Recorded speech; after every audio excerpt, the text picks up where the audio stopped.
গর্ভবতী নারী যারা আছে বা বাচ্চা ডেলিভারি দেওয়ার পরে তাদের জন্য খেজুর কিন্তু একটা উপাদেয় খাবার হতে পারে, যেটা আমরা মারিয়াম আলাইসাল্লামের ক্ষেত্রে দেখেছি। আল্লাহ বলেছেন যে ফাহুজ্জি ইলাইকি বিজিজ আইনাখলাতে তুসাকিত আলাইকে রোতাবান জানিয়া, হে মারিয়াম তুমি খেজুরের ডাল ধরে টান দাও, টসটসে পাকা খেজুর পড়বে, সেটা খাও। মারিয়াম আলাইসাল্লাম কিন্তু খেজুর খেয়ে তখন এনার্জি পেয়েছিলেন।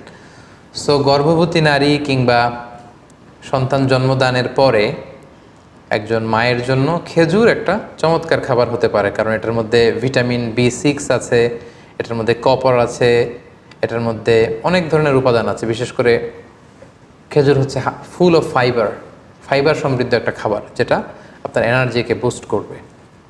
সো গর্ভবতী এবং সন্তান জন্মদানের পরে নারীদের জন্য খেজুর একটা চমৎকার খাবার, যেটা কোরআনিক গাইডেন্স থেকে আমরা পাই।